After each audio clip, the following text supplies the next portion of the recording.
Hello, and welcome to another season of the Storied Arcs podcast. I am your co-host, Mike. And I'm your co-host, Alex. And today we are beginning our exploration of The Bunker from Oni Press. We're going to get into the creative team, the publication history, and finally end with the synopsis. This is a new one for me. I've never heard of the book, never heard of really anyone on the team, even though as we go through the team, we'll see that I have crossed paths with some of them. I just didn't, clock it. Yeah. I mean, both these guys, they've worked and they've worked fairly consistently, maybe a little more, a little more so around the time when this book came out, which as we're recording now, was almost 10 some odd years ago. I'll go and say right now, the series is 19 issues long, but the first issue is double size. So, you're getting like 20 issues worth of material, which then makes sense when you break down into 4 volumes. The first volume is issues 1 through 4, but since issue 1 is a double-sized issue, you're really getting 5 issues worth, quote-unquote, material. And then from there, it breaks down. Volume 2 is 5 through 9, volume 3 is 10 to 14, and the final volume, volume 4, is 15 to 19. But yeah, the series ran from February 2014 to October 2016. So, as we're recording this now, about 10 years in the past. And yeah, neither one of our main creators, who we'll get into a little more here shortly, are like huge names, but they have worked. And if you've read enough books, I think like I have and you have, Mike, when you kind of go through and you'll be like, oh yeah, I read that issue. I read that anthology, meaning I would have read their story. Or maybe I remember that series from back in the day. That was this little 4-run miniseries or something like that. No, I didn't know that guy wrote that or that guy drew that. They're not huge names, but they have worked. And in this case, both pretty heavily in the indie space, in terms of where they're probably most apt to be run into. A lot of creator owned, a lot of indie stuff, a lot of smaller press stuff as well. These aren't guys that have like long catalogs at Image or something like that. They have some books at Image because and if they were, then they would have been household names for me. Yeah, because I tend to check out all number ones from. I mean, unless it's just blatantly out of my genre or something. Well, and these books I think would have been just before you really got into reading. This would have been like right as I was starting 2016, 2015 era. Yeah, so. 2011 would it? Yeah, that's before. I came in around New 52, which I think was 2012. Well, that New 52 was 2011, so this would have been kind of in your zone right there. But you may not have. But I started with DC. I say you weren't jumping into creator owned stuff until a little bit later, until you got into it a little more. So yeah, these guys kind of had their biggest, kind of most well known hits, including The Bunker here, kind of in that time frame. But this is, like you mentioned, this is a book that was new to you. This is a book that I only read in trade after it was incomplete. So I mentioned that the final issue comes out in October 2016. Then I assume the final trade probably sometime, I'm going to guess like early 2017, just how the publication stuff works. I probably read it sometime in 2017 or 2018, and I would have come across it by complete happenstance. I don't remember how I found it, but I'd be willing to bet it was because it was on a sale on Comixology, and I was like, oh, maybe it's like a buy one get one free or something like that. Yeah. And you're like, what is this? And if they show you, I gotta say, Comixology is great for that. Well, back in the good old days of Comixology, but back when it worked, rest in peace.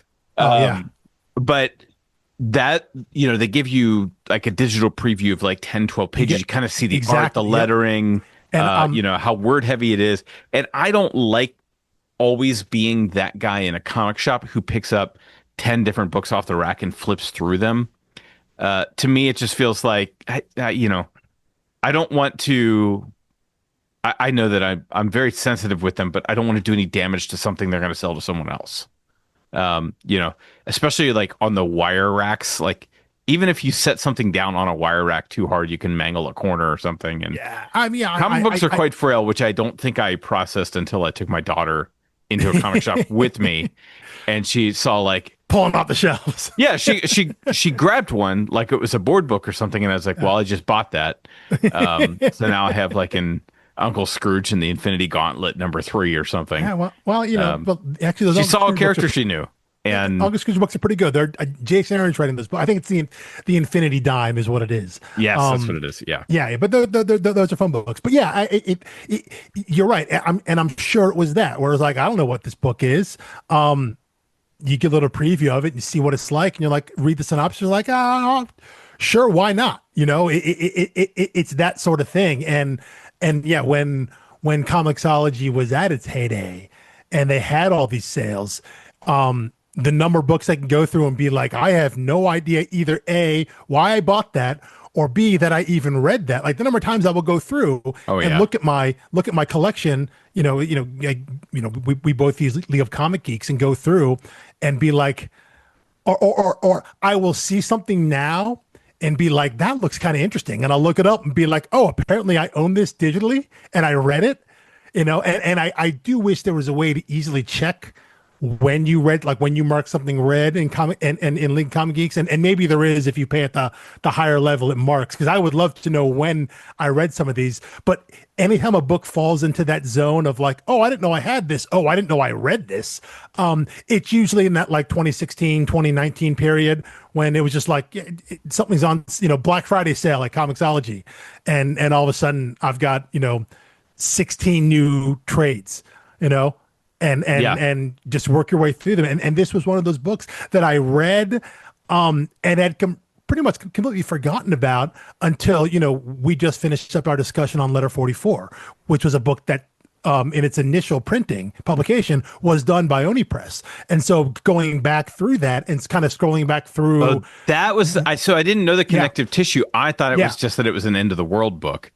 No, it was more just well, that maybe sparked as to what had jumped out at me, but in terms of it why was the summer of social media, and now we're in the REM. It's the end of the world, and we feel fine. Maybe so. Yeah, Maybe so, but no, it was just reminding myself of other Oni Press books that I read, because there were some, like the ones that I mentioned in the Zero episode. We kind of covered some of Oni Press's history, books like Stumptown, The Sixth Gun. Even though I haven't read Scott Pilgrim, I know Scott Pilgrim. So there's some obvious ones that I know were off the top. I mentioned Stumptown, the books that Greg Rucka had done, but I was just scrolling through and seeing other stuff that I had by then, kind of reminding myself of what I had read from the publisher and the kind of books that they had put out. And I saw this one and I was like, bunker, do I remember that? And I read the synopsis and I was like, I think I do. Like it was like big question mark at the end. And so yeah, after we finished that up, I sat back down and reread the first volume, and a lot of it kind of came back to me. It's kind of one of those like sense memory things where if you had asked me before I had read it, like what happened in the book, I don't think I could tell you. And after reading the first volume again, I was like, okay, I remember some things that happened, even though I only read it the one time. So yeah, it's a way of it was a fun way to rediscover a book that I already have. Often, for you, this is a book that you had never read before. And for me, I mean, effectively, it feels like I'd never read it before. It's like I'm going in new, even though like I know in my mind that I have already read it. But because it was at a time where, but also it is one of those, right. And it's a classic. This is how all books are. You can read them 10 years apart, and it's a totally different book because of the world you're in now, or the person you are now versus the person you were. Mm-hmm. A book that I read in high school because I had to at age 15 was like, here's the perfect example. The Old Man and the Sea. Absolutely. Good call. Hated that book. Nothing happened, blah, blah, blah. And then one time I was like, I must have been on an airplane or something, and for some reason, like Kindle, I had it on Kindle because I think it was like a Hemingway bundle, and I saw that it was like one of the shortest options, and I was like, that might last about the length of the flight. So I reread it, and I was like, that was amazing. What was wrong with me? It's literally the same book, but the difference between a 15-year-old and a 35-year-old. Yeah. And possibly, the difference between it being, 2003 and it being 2013 or 2023 or whatever. those can be huge, substantial differences. No Certainly, doubt. if you read it in 2016, prior to the election, you were literally living in a very different world Yeah. than everything that's come after. That's pre Trump one, that's pre COVID, that's pre we've had to rethink a lot of things, including doomsday disaster scenarios. Sure. Yeah. Absolutely. And now, so, I haven't read far enough to know the mechanism by which, and this is, by the way, it's still the spoiler-free intro episode, so we're not getting into the plot beats, but we will do a little. But if you read the synopsis, you know end. it deals with the potential end of the world, so that isn't a spoiler. If you read the first page, you get that. Yeah, that's presented up front. But no, you're totally right. And it said it was the book at the time. I remember because I had gotten all 4 volumes. I'd gotten the whole series. I'm sure I sat down in an afternoon and read the whole thing and was like, "Yeah, it was pretty good. I like that. What's next?" And it's went to the next book and started the next series. It wasn't one that I wasn't thinking about. It was one that it was a book that I don't want to say was disposable, but for me in the moment it was, because it was just like, I've read books like that, and then you come back to it. And you're like, wait, there's something more here now. And you're right. A lot of that can be, obviously the point of what we're trying to do here is to kind of delve deep into stories and think about them more critically. But you're just the state of the world and the state of you. The person you're reading it is, different things jump out at you. Different things kind of land different than they would have initially. Whether it's authorial intent or creator intent or not, things change. And so it was cool to go back and revisit this book with only the barest of knowledge that I had read this before, and to kind of go back into it and really kind of sink my teeth into it this time. That's been a real fun exercise. I like getting to do that as much as I like covering a book that I have read multiple times and I'm like intimately familiar with to get to talk to you about. It's fun to read a book like this. It was like, oh yeah, I read that, and that's about all I could say about it. Before rereading it, just the fact that I had done it is all the information I had. Yeah, well, there's even something about the book that will kind of, you're hanging with it and you're like, I like it enough to keep reading, but then something happens close to the end where you're just like, this whole thing got awesome. And now I'm going to start back from which honestly was kind of Saga for me. I had a couple false starts reading Saga, and I think it was not until I got to the one-eyed Cyclops man in the lighthouse, which is, I want to say, is issue 13 or something like that. The guy who was the writer of the romance novels. Writer of the book. Yeah. That's got to be that's got to be second, maybe third trade. Maybe third trade. I ended up reading the whole thing in compendium format, so I lost track of what was what. But it became my favorite single issue, and it the fact that they were holding this writer in their hands for the first 12 issues made me go reread the first 12 issues, then appreciate 13 again, and then I moved on. Then you keep going. And it was my gosh, one moment in a series can cast a whole new light on everything that came before. Oh yeah, without just question. And that's just things inside the story, things outside the story. What go on in our world and leadership and things like that. I think good case in point, our last series, Letter 44, reads very differently politically now. Ex Machina, same thing. Mm-hmm. Anything that was like a political thriller, political story of the week type thing, just assumed a certain level of decorum and normalcy around politics that's just gone. Even set in a far-flung future, right. The idea that in a cataclysmic future, they still had a functioning government. Yeah, these things remain constant, and it's like, well, will they? There are books that are like that, and I think, and in this case here, dealing with kind of a potential end of the world, apocalyptic kind of setting, those are often used, as fairly clear metaphors just for the way society goes, You're not talking about the actual end of the world, although maybe we're approaching that now in real life. I don't know. It's unclear. But you can use that as a springboard into talking about some other issues, other maybe more relevant issues in a kind of a sidelong way. And I think that's what the bunker is trying to do here. Before we get into talking about our two creators here, I did want to mention kind of how this book started, which is that I mentioned that it was published on Oni Press. There are single issues and then eventually 4 trades that collect everything. But the book started self-published. It started as a digital-only book on the web. I believe it was sold. I was going to say exclusively at 2 places, which I guess still makes sense. But it was sold through Comixology digitally first, and also at the website whatisthebunker.com. And it was, I think it was I don't know if it was a pay what you want site, but it was available right there. And it's a model that reminds me of Panel Syndicate. And I don't know if you're familiar with Panel Syndicate. Panel Syndicate is a digital like DRM free platform for comics, for creators to self-publish their comics, and it's pay for what you want.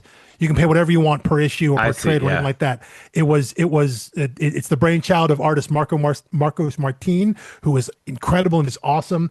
There's some great books on there. He often works with Brian K. Vaughan. They've done a couple books there, The Private Eye and Barrier. He's got a great book with Ed Brubaker called Friday. And they said, pay what you want, digital. A lot of the books have eventually found their way into print publication in some way, usually through Image. I think that's because a lot of those guys end up working with Image on other things. But they start that way digitally. And when the bunker started, that was how it was initially presented. And I think it got through 5 issues, 4 or 5. I think I do 5 issues. 5 issues initially digital first. Then it moved to Oni when they then printed the first 5 in print and then continued the series on until it's at issue 19. So it's kind of at the time, 2012, 13, 14-ish, that in my mind was kind of the rise of like what we saw in Comixology and digital comics. That's about when I got into digital comics. I've been very resistant about them because to me, the user interface and the reading experience was just incredibly clunky, like reading on the web and things like that. But this is around the time when Comixology. I still think that's true, but yeah. Well, I think it's better. But if you're reading, if you've got also I think it helps if you're able to have like a decent sized quality tablet. You have to have essentially an oversized tablet to get it to the size of paper without the bezel. Yeah, I mean, like, but a 9-inch screen really hurts. And I read on a 9-inch screen. That's what my tablet is, and it's fine for me. But yeah, if you have one that's like 10 to 11 inches, that's about paper size. I mean, you want to be able to see the whole page there, and you want the transition to be smooth. And this is around the time that I found that Comixology specifically, because they were obviously the dominant provider at the time, they had kind of gotten their act together and had a good product. The app was good. Purchasing was easy. Reading was easy. Can't stress this enough. The app used to be really, really good. Like, I really enjoyed it to the point where I was reading so much digitally because it was ease of purchase and it was a good experience. It was so much better than what webcomics used to be, or I'm sorry, not webcomics, reading comics on the web used to be, you know? I was just remembering, like, Comixology has been bad for long enough now that it's reminding me of the meme of the young woman helping her grandma use a walker. Yeah. And the grandma is saying, I remember when Netflix used to come in the mail, and the kid's like, "Sure, grandma, let's get you to bed." Yeah, no, that like, that's what it sounds like to say. I remember when Comixology was good.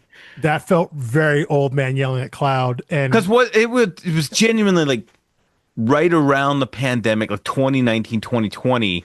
They made the acquisition and they merged it all into your Kindle library without having it sorted out yet. Now you can like filter it. It's like a little better, but still my Kindle, like my black and white like Kindle for reading books, auto downloads every comic I buy, which is annoying. And like luckily their trades, I can't imagine if I was subscribed to weekly pull lists. That's tough. How much garbage and bloat would be on my Kindle? Yeah, you'd have to go back through and clean it up. Yeah, no, when it made the full transition over to just being Kindle app now, and it's just like, it's so rough. But yeah, it was a time a little over 10 years ago when the idea of digital comics and having a better understanding and better grasp of what that market was or what they thought it was going to be kind of started to permeate into mainstream comics publishing. You know, in that time is when you kind of started to see the big two put digital codes into their comics and that you could read on either one of their dedicated services and it was kind of part of that rise and the idea of this is going to be digital only. It's going to be available on the web. That was a new idea. It's much more prevalent now, but this is a book that was kind of on, I don't say on the forefront, but it was definitely in that first wave of books of creators kind of jumping on that idea and putting out their stuff direct to consumer. So going to, whatisthebunker.com, which is a site that I don't think is still up right now. I think I checked a little while ago. It is not there. But yeah, the idea of giving people that direct access and saying, yeah, you pay for it here, you download here, and you read it, and it's yours, and you have the copy of it. There was a lot of fear, I think, obviously, when you have a digital product like that for piracy and things of that nature. But I think quite literally every entertainment medium has gone through that, right? Yeah. Prose novels, music, movies, television. I mean, everything has gone that way. So there's no reason to think that wouldn't also affect comics. But the stat people always like to cite, and this 20 years ago people were talking about this, but how when the big Napster lawsuit was happening. Now I'm an old man yelling at cloud, but when like CD sales were still increasing. Like people were discovering new music, but there was still that physical media. Like they wanted to own it more after they downloaded it illegally and liked it. Yeah. And then there were people who were stealing and were never going to pay for it anyway.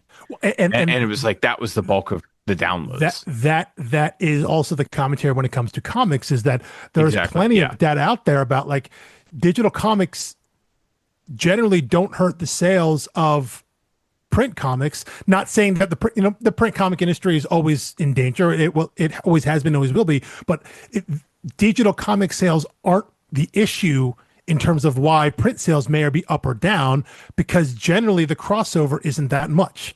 People that read digital, and they generally don't read print. And so if they're not buying print, they're not buying it regardless. It isn't like they're spending money on digital. And of course, that's not 100% true. Obviously, I read both. I pay for both. But, in the grand scheme of things, in the larger picture. No, it's always a bean counter at one of these studios who wants to make too big of a deal out of one of these things. Anyway, we're way off script already, and we really are. We haven't touched a creator yet, so we should talk about our two creators. We only got two of them. Our writer is Joshua Hale Fialkov. He's probably best known for the work he's done at Oni Press, or I should say books that have ended up on Oni Press. He has two books that I had heard of, but had never read. Two books he had done with Noel Tuazon, so I'm going to go with Noel Tuazon, a book called Tumor and a book called Elk's Run. Both those books were initially printed at other like smaller press indie publishers. And around the time that Bunker came to Oni Press, Tumor and Elk's Run came to Oni Press as well, and they got republished with kind of a nice, I think, hardcover and then trade paperback. So I'm imagining around 2013-ish, a little before this book came out, Fialkov probably made some sort of deal with Oni Press in terms of bringing all of his creator-owned work to kind of in-house and putting it all out there. So those are two books that he had done prior to the Bunker. And I think I want to say Elk's Run, maybe one of those books I think was Eisner and Harvey Award nominated. So it's a book that was critically well liked, kind of in the industry. It's got a couple other books over at Oni that are worth mentioning. One is a series called The Life After, and the follow-up Exodus: The Life After with artist Gabo, and a very funny book that I've only read a little bit of, but he did with writer-artist Tony Fleeks, called Jeff Steinberg, Champion of Earth, which is it's a very basically aliens come to Earth and the chosen representative is like the most boring average regular dude in terms of like the person that negotiates on behalf of Earth. It's This a looks pretty funny amazing. book. Yeah, it's a pretty funny book. And if you're familiar with any of Tony Flick's other work on like Stray Dogs or Feral or some of the stuffs he's collaborated on with Tim Seeley on or maybe a book like Uncanny Valley, something like that. There is kind of an absurdness and a humor to his writing that fits very well, I think, with what that book is about. But all that stuff's at Oni, and again, that's probably stuff he's maybe most known for now. Fialkov prior to that was working over at Image, specifically over at Top Cow. He had this book called Cyblade, which he did with Rick Mays, which was I guess Top Cow, which was it's one of the imprints at Image. They ran a pilot season program, where they put out a bunch of like initial issues, and then I think fans voted on them, or in terms of what they'd like to see that went to series. And this book Cyblade was one of the winners, I think, of one of the first contests they did, which is like 2007, something like that. So he was kind of a rising star up there, and put that book out kind of in the Top Cow universe of heroes. He has another book at Image called Punks with Rob Guillory, which is a pretty cool book. Another book he has that, again, I think is pretty well known and well regarded is called Echoes, with Rossan Eckadale. Haven't read that book, but it does look pretty kind of cool. Other book, kind of the last book I have an Image here is The Last of the Greats with Brent Peoples. And I think there's some other co-writers and co-artists along with him there on that book. But those were all books. Again, this is all coming out in the late aughts, early mid 2010s, when kind of the bulk of this regular series stuff has come out. Because around that time, he was also writing at Marvel here and there, 2011, 2012, 2013, 2014, somewhere like that. He was writing Ultimate FF and the Ultimates in that time frame, which was kind of the tail end of Ultimate Universe 1.0. The original one that was started in 2001 or whatever, with Bendis and crew there. He was running kind of the tail end of those books, kind of over at Marvel. Kind of at the same time, he was writing over at DC as well. When the New 52 launched in 2011, one of the books was I, Vampire. And Fialkov was the writer on I, Vampire. I think it went 19, 20 issues, something like that. And he did that with artist Andrea Sorrentino, one of our favorite artists, often collaborates with Jeff Lemire. I want to say Sorrentino was on the book all the way through. I think maybe some guest artists came in here or there, as is the case with any kind of long run at a big two book. But he started working that out. That would have been 2011 when the New 52 started initially, and he's continued to contribute over at DC with various anthologies and short story collections, things like that. The very recent Bratman Brave and the Bold series that ran 2023 to 2024, that had each issue had like three or four short stories, and then a story would continue across like 3 or 4 issues, kind of thing. It'd be kind of mini serialized. He contributed a story to that. He was in the we just talked about this. It was the Detective Annual that just came. Yes, 2025 Detective Annual. Yeah. Which early this year. Yeah, I feel like they've been really good at that lately with those annuals, and I'm usually not an annual guy, but they've gotten pretty good in the last 5 years or so. And maybe this is what they've always done, but it seems like a healthy blend of like big name veteran writers for Batman or Detective, and then a few people who are really getting their shot at the big time, like they get their name on a big book.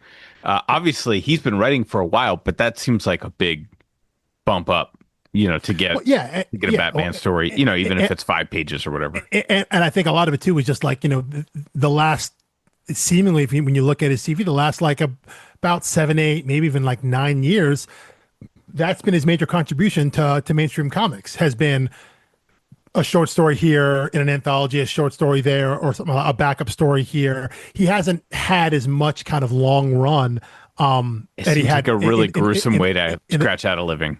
Yeah, well, and I think he has other projects writing for TV and movies and things like that. I think he has done other things. I think he was a writer. God, I hope I'm right about this. I think he contributed to like the Lonely Girl universe. Do you remember Lonely Girl 15? Not really. Oh, the YouTube series that people thought was real and then turned out to be scripted, and then it turned out to be this very strange, weird sci-fi epic online. No, I definitely didn't pay attention to Okay, that. I want to say he was a writer on a later season of that at time. So I think he has other pursuits he's done, not strictly in the comics. He also, kind of the last thing I'll mention, he's done some work at IDW on some licensed stuff, specifically Godzilla and Doctor Who, in the past like 10, 15 years as well. So that he's had some entries of stuff, kind of building the resume up. But I said he hasn't been as active in the mainstream comic world as of late. It's in terms of having a kind of major ongoing title at kind of any of the major, even like semi-major publishers. But hey, if that's how it goes, if that's how he's working, it's that's how it goes sometimes. But there was like a 8-9 year chunk right there where he was working a lot and working for a lot of publishers and putting out a lot of good material. So but yeah, so that's Fialkov, our writer here. And the only other creator listed is the artist Joe Infurnari, who is the artist, colorist. He's the letterer. He handles everything else on the book. He's one that kind of cartoons this whole way through, save for the writing. The thing that I know him from that I didn't know who he was at the time is this book Evolution, which is over at Image, where it was over at Skybound, another one of their that's Skybound is Robert Kirkman's imprint over there. But they brought in a Skybound book. It was Outpost Zero. Skybound. We did No, one. I thought. Maybe, I think that might have been. But they had kind of stable writers that work on their stuff there. And at the time, they brought all of them in to co-write this series that Infurnari drew, and those writers being James Asmus, Joseph Keatinge, Christopher Sabala, and Joshua Williamson. Sabala and Williamson have gone on to do a ton, a lot more work. But at the time, all four of them, and I think Williamson maybe dropped out, and it was just the three of them, but they all co-wrote this book that Infurnari drew that I remember reading at the time a handful of years back. He also has a couple books. Some works over at DC and DC/Vertigo, I guess, that are worth mentioning. The one that I will mention specifically is he did an issue of Astro City during its tenure at Vertigo, which is technically Astro City Volume 3, I think. He did issue 27. He did the character backstory for one of the heroes named American Chibi with writer Kurt Busiek. If you know what Chibi is, you can picture what that issue might look like. But that was a kind of an arc of Astro City where each of the heroes kind of got a backstory, like an individualized backstory, because Astro City is a big anthology story. And so everything in that volume, I think Busiek was working with a different artist to tell the backstory of a different character just for one issue. And Infurnari was brought in for that one issue there, kind of giving Brett Anderson, the series regular artist, a break, I guess, what they worked on the rest of that run. I think that volume of Astro City went to 52 or 53 issues. But now all that shit is over at Image now. But he did an issue of that too.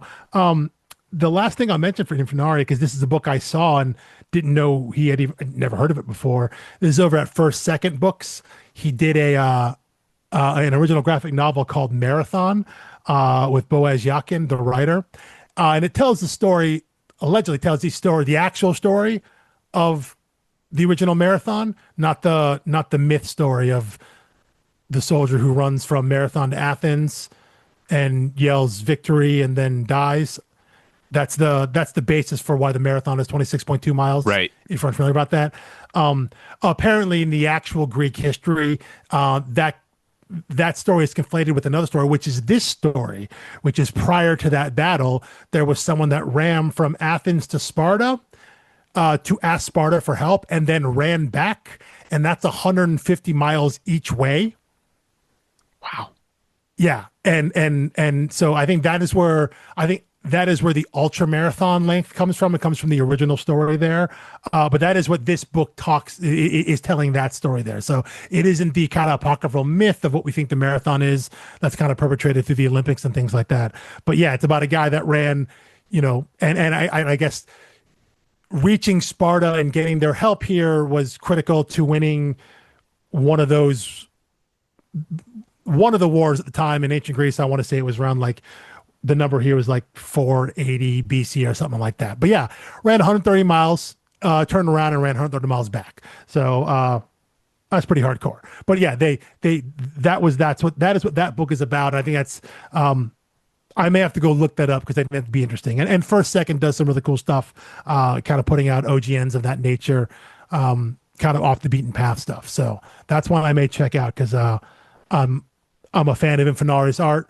And I think that sounds like a cool story to jump into. Yeah. All right. Moving on. Who else? You have the summary up here? Yeah, I've got the summary. Well, I was like, we've got like your two editors and a designer, which I never know if design means layout or if that literally means like they are the ones who chose the paper and the materials and the binding. Oftentimes that means like the design of the title and things like that, like graphic design sort of thing. Yeah. So layout not a true creator of the project. No. It's someone that helps with layouts would be mentioned as layout and be part of the creative team. Because when you see those things, like we talked about when we talked about Top 10, the way that art was done was oftentimes Alan Moore's scripts, went to one artist who did the layouts and then went to the second artist for the finals and inks and all that stuff. So sometimes in terms of blocking and laying out a story, that is part of the creative process. So yeah, design often is like actually how the book looks, like where the title block is and things of that nature. So yeah, not meaning to short those people, but yeah, in terms of creative force behind the actual content, it is it's Fialkov, the writer, and Infurnari, the artist. All right. And here is the synopsis from Oni, and this is just the synopsis for Trade 1. They did not end up writing a series synopsis once the series was finalized. There's no compendium. This is what we got. And the summary for Trade 2 would start to spoil things in Trade 1. So we're sticking with this one. Trade 1 is usually a pretty good trailer for the whole series oftentimes. So yes. Okay, here we go. On their way to bury a time capsule, 5 friends, Grady, Heidi, Natasha, Daniel, and Billy, uncover a metal bunker buried deep in the woods. Inside, they find letters addressed to each of them from their future selves. Told they will destroy the world in the very near future, the friends find, over the next few days, growing further and further apart. Though they've been warned against making the wrong choices, how do they know what the right ones are? Can the future really be changed, or will an even darker fate engulf the world? And then it says, collects first 4 issues of the ongoing series. So yeah, this is a book we talk about the end of the world. If you got heavy Lost vibes about potential time travels and bunker and things like that, that's not unintentional. I think we'll talk about that next week as we get into the story. This is a story that definitely feels like it was conceived in the shadow of Lost, and that's not meant to be a pejorative. It's meant to be an observation. But not only is it not pejorative, like they just own it. They just it's not a exactly. It's like a little throwaway line in the first issue. I don't think that's a spoiler to say like I think it was something as on the nose as like, have you guys seen Lost? They find a metal bunker in the ground, which you've already heard. The characters are self-aware of Lost. So yeah, but it is a book about time travel and destiny and fate and choices and prophecy and free will and kind of those larger ideas. We've covered some of those books in the past, and I think it's always neat to see what different creators bring to that idea. And I don't know where this one falls. I suspect it's the same in this regard, but we've only, I believe, done closed loop time travel books. Paper Girls and Time Before Time were both closed loop. Meaning the character's experience is very real, but nothing they do changes the outcome. Yeah, the outcome is fixed from the beginning. And Time Before Time, I think we had a little split decision, but I mean, I loved the finale of that series. I agree. That Yeah. like I think the only criticism of it is that nothing they did throughout the entire series would impact it, but I actually found that to be the strength of it. Of Yeah. like Yeah. we know exactly where we're going the entire time. Paper Girls, same deal. And Hmm. honest, I'm not going to spoil either of those series, even though we've covered the whole thing because I don't assume listeners to our podcast have read chronologically. So I try not to spoil other books on my way to not spoiling this one. All that to say, those are both closed loop systems, and Yeah. I don't know what the bunker is. I Yeah. couldn't spoil it for you if I wanted to. Aside from, I think it's very, very hard to write time travel that isn't closed loop. It is because I think Because you when have you to write invent the rules. I mean, yes, like yeah, the rules for closed loop when are pretty well defined. yeah, There's plenty of wiggle room, but anything you do has already been done. If you go in the because if you go out of the closed loop system, and you do something like a Bill and Ted's where nothing matters, then there are no stakes, right? If you right. can do anything and change anything, and then literally nothing matters. The other way I think we talked about is kind of like the Back to the Future way, right? The butterfly effect way, Right. where every choice makes a different outcome. In which case, that's just living your life. Then, you know, Right. you And then know. there's like the end game way, which kind of it is Well, closed in a sense, but there is like you can still access the past and alter the future, but you can't yes, put what your current present into a new state of being by yeah, yeah. altering the past. That's closer to the Back to the Future timeline. It's because it's what they try to do in Back to the Future, right? We went back, something got changed, so we're going to go back and change the thing that we changed, you know, and then we're going to go back again because the second thing we changed after the first thing we changed didn't quite change it back the way it was, and that's the idea of Endgame, right? We're removing something from the timeline, and technically, while we're gone, that timeline goes to hell. But if we return to that exact same moment later and put it back, the timeline is fixed. But the timeline we changed by bringing it to the future also still exists. So there's messiness when it comes to a timeline story, which is why you're right. When you write a closed loop story, it's neat and tidy because everything that's happened, everything the character is going to do in the future, they've already done in the past and vice versa. It's just a matter of perspective for the characters. And so when you're dealing with stories of destiny, as it were, quote unquote, or fate or whatnot, or free will, does any of that stuff matter if the things you've already done, or if trying to prevent the thing you know is coming still precipitates the event that happens, doesn't matter either way, right? If the thing that's going to happen is going to happen regardless of whether you try to get there or try to actively work against it, then what is fate and destiny if things are predetermined in that way? And that stuff is cleaner to write because you don't have those edges. You can say definitively, this is what happened. And it's just a matter of the characters experiencing it along with the reader at the same time. You reveal things in certain time frames, at certain times, at certain moments to the characters and also to the readers, so they have a realization. So by the end, you have a full picture. But it's just a matter of when you get those different segments. So yeah, this is another one of those types of books that it plays with those larger questions of fate and free will and predetermination and things like that. So and those are always fun to dig into. Yeah, I couldn't do a dedicated podcast on evaluating every time story because I think it would just make me really jaded and cynical about the whole endeavor. Yeah. But having it pop up about once a year is great. Every once in a while, yeah, because it is so prevalent, right? It's a story trope that prevails because there are always, even within the same kind of construct of let's say you're right, like a closed loop system, Paper Girls and Time Before Time are very different stories. The approach to it is different. The presentation of it is different.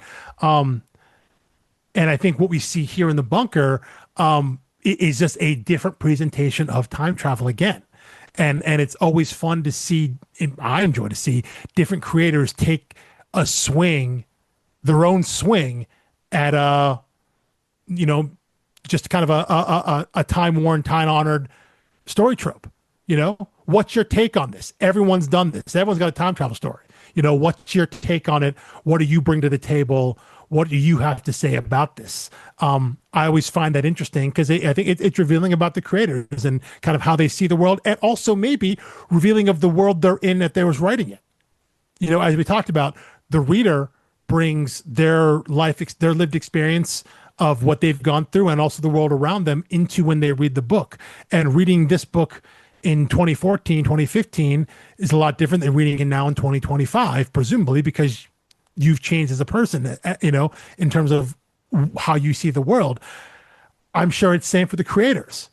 If they were to approach this same topic now, given what we've gone through in the past 10 years since this book came out, their approach may be different as well.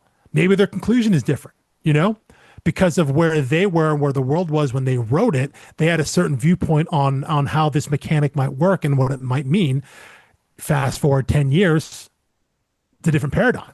So it's nice to see that kind of snapshot in time, which is maybe funny for a time travel book, but to kind of see where you were, what kind of headspace you were in. I kept thinking you were going to use the word time capsule. Yeah. Which is a part of the premise. Oh, I didn't even think about that. And if I thought about it, I would have avoided it actively. That was accidental avoidance. You were like, right. It was like I was watching you fishtail, and there was like an object right in the middle of the road, and somehow you swerved around it, drifting all around it. Yeah. No, but that is what I'm saying, right? It was that. Yes, yeah. No, it's what you're saying. It's just on the nose for us to say it that way. The creator's take on this idea in this moment, and I always find that fascinating, just to see what different writers and artists have to say on that topic. So yeah, I enjoy coming back to these type of discussions to see, how different writers think about it, and maybe also how you and I have changed on it as well.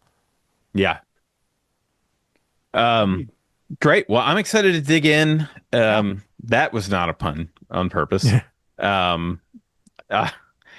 Clearly, I'm not very far past the first issue because I don't think digging is essential to the plot going forward. No. They've already dug. If the bunker's underground already, they've already dug for that. They don't need to dig for the bunker. So right, but they find it with a shovel the first time. They're going to bury a time capsule, and they hear a clunk. They are digging for a time. That is true, but that's not very deep for they hit that. It's not like they're digging 7-8 feet down. They're down about 1.5 feet maybe. So yeah, curious choice. Anyway, read issues 1 through 4. We're doing this just one trade at a time. I think we could probably take it in bigger chunks, but maybe full disclosure, I could use the time to come up for air since I will be having a new baby during this book. Our recording schedule is going to get dicey, and me reading, 4 or 5 issues a week will be plenty. And I think that there's enough here because, we're not here going story beat.